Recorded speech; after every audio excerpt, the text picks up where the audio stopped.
Bonjour, ou bonsoir plutôt. Je vous parle depuis l'Assemblée nationale où nous venons d'apprendre de la bouche du Premier ministre que l'article 49, alinéa 3 de la Constitution s'appliquerait au débat sur la loi de réforme des retraites. Le Premier ministre a procédé d'abord, pour ce qui est de la forme, d'une manière totalement déloyale. Il ne prévient personne, il surgit à l'Assemblée nationale à 17h40 et j'ai fait ce que j'ai pu comme président de groupe pour être présent, mais je suis arrivé après son départ, il n'a donc salué personne, prévenu personne, et nos camarades qui étaient dans la salle n'ont pas eu le droit à la parole. Ils étaient trois, comme c'était le tour de rôle qui était organisé. Le discours du Premier ministre était lui aussi extrêmement offensant sur la forme, puisqu'il a recommencé le petit numéro d'après lequel l'opposition, les oppositions, et en particulier les insoumis, seraient responsables du dépôt du 49.3. Ils le seraient à cause de leurs amendements qui ont été qualifiés d'amendements d'obstruction. Ceux qui parmi vous ont suivi les débats savent que si nous n'avions pas eu la sagesse de déposer un grand nombre d'amendements dès les premiers articles de la loi, eh bien nous nous exposions à ce que les questions essentielles ne soient jamais évoquées parce qu'elles se seraient trouvées plus loin et que le gouvernement aurait déposé le 49.3 pour empêcher que le débat ait lieu. Regardez comme c'est symbolique.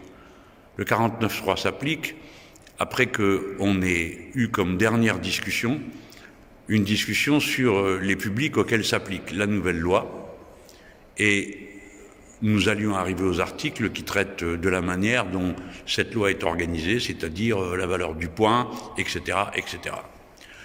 Il y a donc en quelques minutes beaucoup de symboles qui sont rassemblés. La volonté délibérée qu'on ne discute pas, la volonté d'humilier l'opposition, de lui couper la parole, et en lui imputant la responsabilité de la situation. Car de tout ce que j'entends déjà, c'est cela le plus infâme.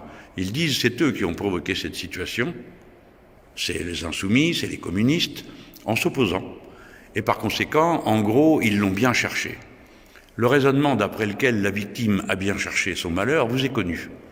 Et il est aussi insupportable ici qu'il l'est ailleurs.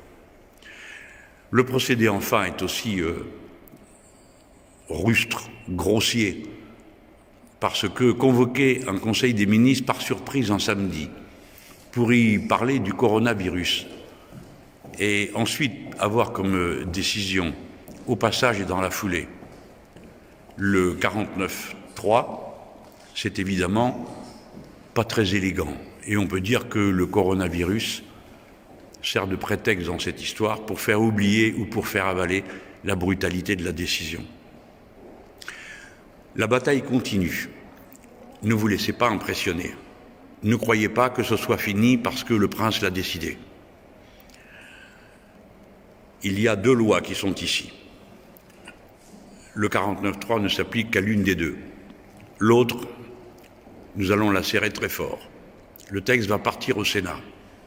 Le Sénat, les marcheurs y sont fort heureusement minoritaires. Puis la loi reviendra à l'Assemblée et nous, on ne lâchera rien.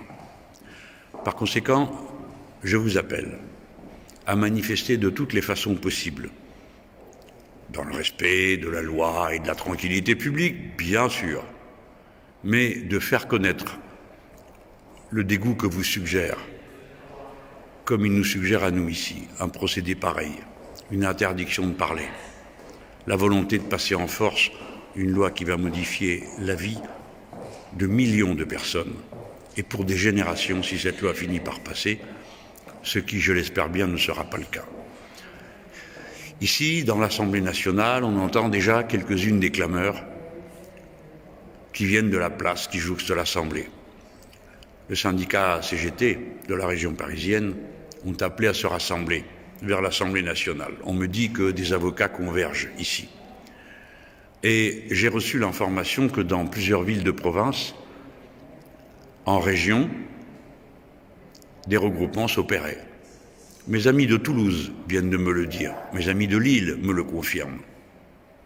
En toute hypothèse, sachez que la limite c'est toujours la résistance qu'on oppose à la loi du plus fort. Le plus fort l'est pour l'instant. Il est du fait d'une constitution qui donne des pouvoirs monarchiques au président de la République et à son collaborateur, le Premier ministre. Mais ce qui reste toujours le plus fort, c'est l'expression que donnent les citoyens à leurs sentiments. M. Macron ne peut pas croire qu'on peut gouverner comme ça de force contre le peuple français. Il ne peut pas croire que toute opposition est vouée en définitive à la fin à lui obéir. Nous ne lui obéirons pas. Vous ne lui obéirez pas. Vous prendrez vos dispositions pour être présent, pour montrer que vous vous opposez à cette décision du 49-3, que votre cœur demeure fermement républicain et démocratique. De la même manière, quand le 49-3 va passer à l'Assemblée, je vous appelle partout où vous le pouvez à vous rassembler. Rassemblez-vous pour montrer que nous ne sommes pas les parlementaires seuls dans l'hémicycle et que dans l'hémicycle, nous ne sommes que la représentation du peuple profond de la France qui s'oppose à ce qu'on la prive d'un de ses plus beaux acquis issus des luttes, la sécurité sociale, le régime des retraites. Tout cela, ce sont des choses essentielles de notre vie commune. L'unité de la nation est fondée d'abord et avant tout, non pas sur des histoires de religion, de couleur de peau ou de genre. L'unité de la nation, c'est d'abord son unité sociale, celle de son peuple, qui se rassemble en pensant aux soins des autres. Défendre la retraite, c'est défendre le soin des autres. Et c'est cela qui nous fait un seul et même peuple. C'est ça que vous allez montrer. C'est pourquoi vous devez vous mobiliser. Les gens, ne vous laissez pas faire. Si vous vous laissez faire, vous serez tondus. Ces gens ne nous ont jamais rien donné. Tout a toujours été pris par la lutte.